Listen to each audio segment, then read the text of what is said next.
Hello les gens. Aujourd'hui un vlog un peu différent. Ça faisait longtemps qu'on n'avait pas fait de gros travaux. Mais là ça y est, on a attaqué la chambre des enfants. Il était très largement temps de la faire.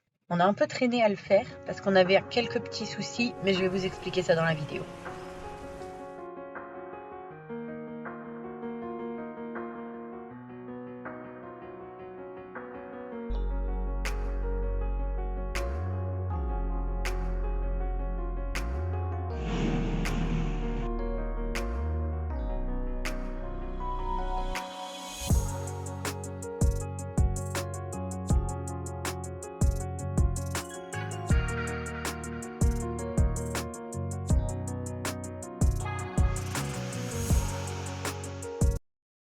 Il y a déjà plusieurs mois, nous avions changé la fenêtre et les volets. Les volets étaient très abîmés et sur la fenêtre de la cuisine, nous ne pouvions plus mettre des volets comme ça. Donc nous avons mis un store. Donc les volets qui étaient en bien meilleur état parce qu'il y a un haut vent, donc ils sont protégés de la pluie et du soleil par l'autre mur. Du coup, on les a mis ici. Et pour la fenêtre, il faut savoir que les fenêtres de la maison, quand on a acheté, étaient du survitrage. Ce sont des fenêtres en bois et le cadre est vraiment très, très, très abîmé parce que, elle date de l'époque de la maison. Donc nous l'avions changé pour du double vitrage et une fenêtre oscillobattante pour l'aération. La chambre avant qu'on fasse les travaux. Les photos de la chambre juste avant, sont dans mon ancien ordinateur qui ne fonctionne plus. Donc là, je les trouve pas. Voici le avant. La tapisserie n'avait pas changé ainsi que le lino.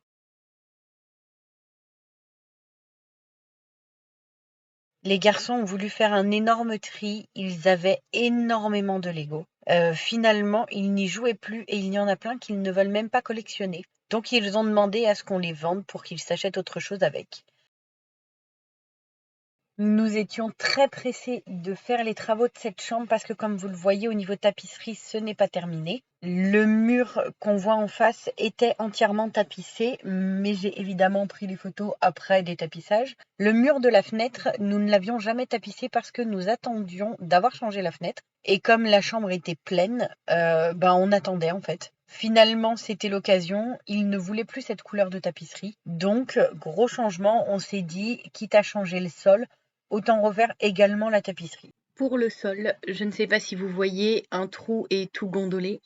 Nous avons un chat qui fait pipi par terre depuis à peu près 1 an et demi. On a un peu tout essayé, hein, le vétérinaire, les conseils divers et variés. Nous avons changé les croquettes au cas où, elle n'ait pas aimé le changement de croquettes. On a essayé tellement de choses et elle ne s'arrêtait pas. Et nous venons de découvrir, grâce à une animalerie qui a ouvert à côté de chez nous et que nous sommes allés, voir, qu'en fait, c'est la litière qui ne convient pas. Nous l'avons changée il y a un peu plus d'1 an et demi. Au départ, elle s'y était faite et puis finalement, ça ne lui a plus plu et on n'a pas compris.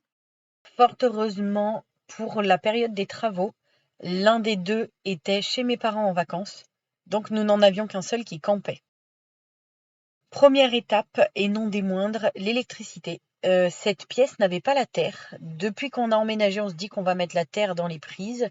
Et en fait, c'est quelque chose qu'on n'a pas pris le temps de faire. Là, quitte à tout retapisser, on s'est dit, allez hop, on met la terre. On pensait naïvement que ça allait nous prendre très peu de temps, parce qu'on s'était dit, cool, il y a déjà les gaines, on a juste à passer la terre dans nos gaines.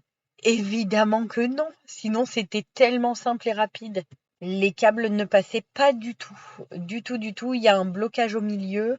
Les gaines sont dans la dalle.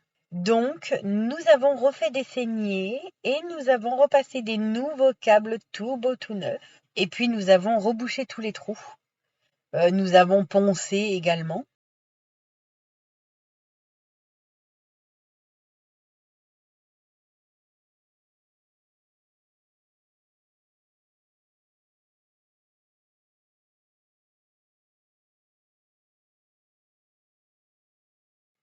Nous avons fait le plafond nous-mêmes et Gambas a voulu peindre son placard.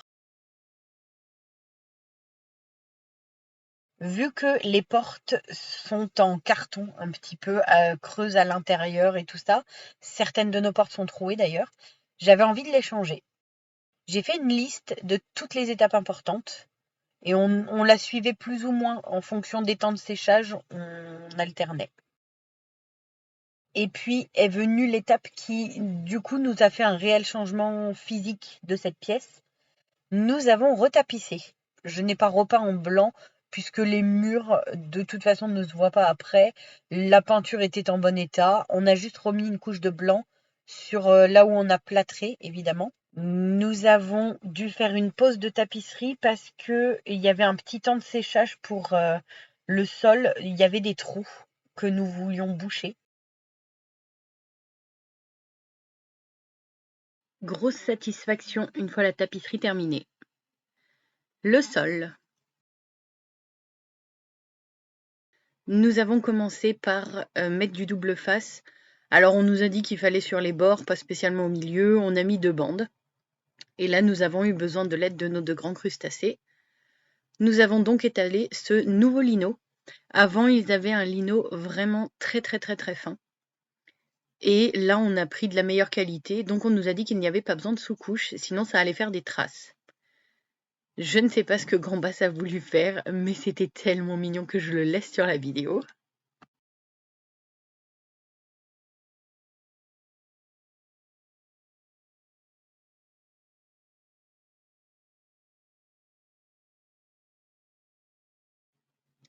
Et pendant que visiblement ça chasse les bulles, Papa Crustacé coupait ce qui dépasse. Nous avons aligné un bord directement. Gambas vous montre son joli lino. C'est donc un faux plancher un peu gris. Une fois tout découpé, nous avons enlevé la protection du double face et nous avons collé. À cette étape-là, nous étions très fiers de nous et nous avons un visuel qui nous disait c'est presque terminé. Évidemment que non! Et ça faisait déjà 5 ou 6 jours qu'on était dessus. Ensuite était venue l'étape des plinthes, que de belles finitions et du coup les murs paraissent vraiment bien finis quand on fait ça. Sauf que évidemment je vous ai filmé des micro-bouts, je sais pas où est la suite. Les crustacés se plaignaient de leur placard, nous avions mis 2 tringles et juste un rangement pour sous-vêtements, ils n'aimaient pas. Donc nous leur avons fait un bon placard chacun. On avait les anciennes planches de bois et on a repris les mêmes là pour le coup. On a juste rajouté une base parce que la poussière avec les poils de chat en bas, ça nous insupporte. On leur a mis chacun des petits tiroirs que nous avions dans notre placard mais que nous n'aimions plus. Pour eux, c'est parfait. Grosse étape, les lits. Nous avons décidé de leur faire des lits avec des rangements dessous, comme dans la chambre de leur frère. Nous avons trouvé les meubles sur le bon coin. Ce sont des meubles Ikea. Et j'ai dessiné des plans et on a fait approximativement mes plans.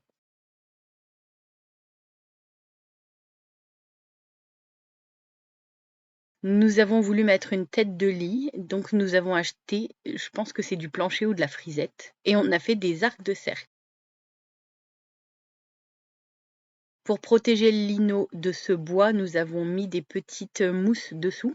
À ce stade, il nous manquait un des meubles, mais nous sommes allés ensuite l'acheter. Il manquait des portes, puisque 2 des meubles que nous avons trouvés sur le bon coin n'avaient pas de porte. Et pour pouvoir vider les cartons qui encombraient un petit peu la chambre de Omar, ils ont re-rempli leur vitrine.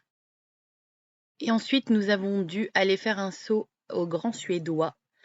C'est la première fois qu'on atteint ce budget. Même quand on a emménagé dans la maison, on n'a pas atteint ce budget-là. J'avais une liste énorme et il manque encore des choses. Et là, après 7 jours entiers à bosser sur leur chambre, c'était l'étape finale de l'aménagement.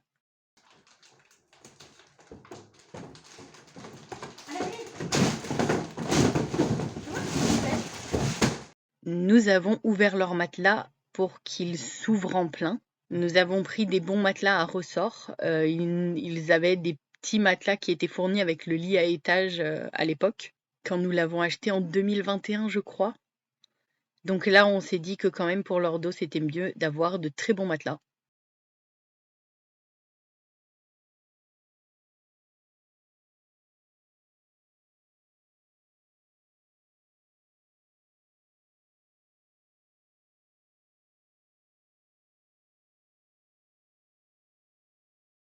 Comme le chat avait uriné près des bureaux et que le bois des bureaux a gondolé, nous avons racheté des bureaux.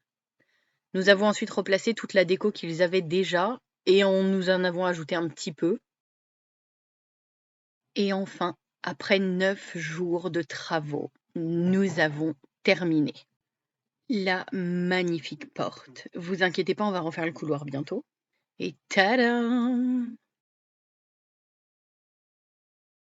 Avec les petites parures gris clair et gris foncé, et Gambas en a aussi une noire, Crevette doit en choisir une autre d'une autre couleur.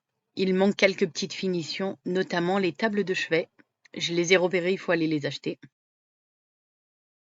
Petite lumière sur les lits et tout autour. Alors nous avons mis derrière l'arc de cercle et en bas. Je pense que le soir, le rendu doit être très sympa. Nous les avons mis aujourd'hui, donc je vous dirai ça bientôt.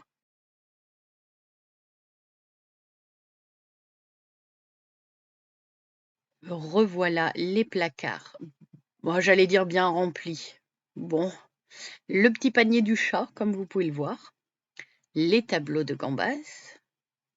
Chacun des enfants à son côté de la pièce, sauf le placard bien sûr, parce qu'ils n'ont pas besoin de plus de placard que ça. Je pense que le plancher est légèrement penché parce que les portes ne tiennent pas. Ça n'a pas grande importance.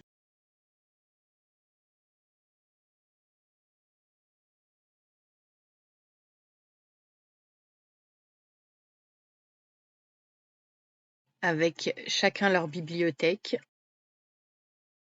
Et les bureaux que nous avons mis en miroir au lieu de mettre à l'identique. Dans ce sac, c'est le lustre que nous avons acheté mais que nous n'avons pas encore posé. Je l'ai trouvé sur le Bon Coin.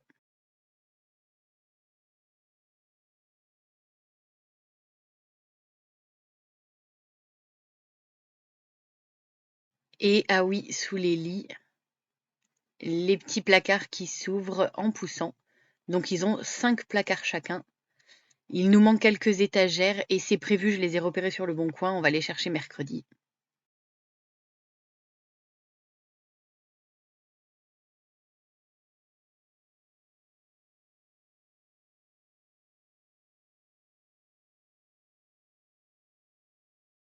Sous les bureaux, ce sont les affaires d'école uniquement. Les jouets sont sous le lit, comme ça tout est bien distinct. On voit qu'ils aiment tous les deux les véhicules. Au cas où vous n'ayez pas suivi, ils vont tous les deux faire de la mécanique. Petit détail du bureau de Gambas.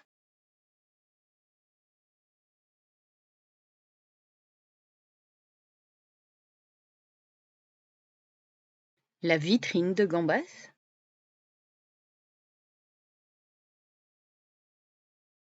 La bibliothèque de Crevette. Gros collectionneur de petites voitures.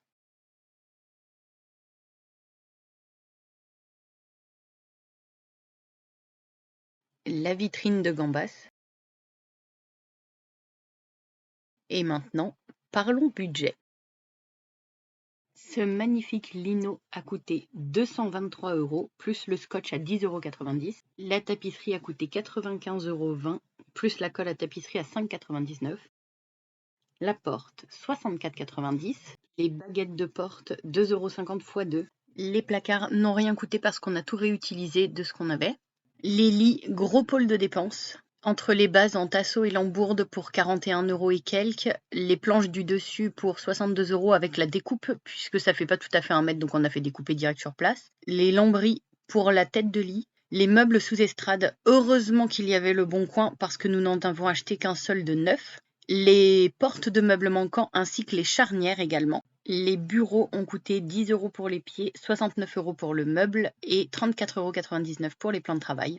9,98 € pour les 2 cadres. J'ai oublié la poignée de porte à 8,99 €, des posters et un cadre en liège puisqu'on en avait qu'un et qu'ils en voulaient un chacun. Tout ce qui concerne l'électricité, le plâtre, les peintes et la peinture.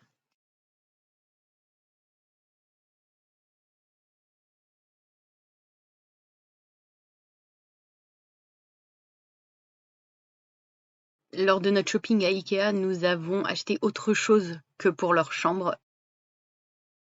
Il reste quelques petites finitions, ça va venir. Notamment les tables de chevet, installer le lustre et nous devons également trouver 2 cadres pour les posters qu'ils ont achetés pour mettre au-dessus des lits. Merci d'avoir regardé cette vidéo. N'hésitez pas à me dire ce que vous pensez de cette nouvelle chambre. À bientôt!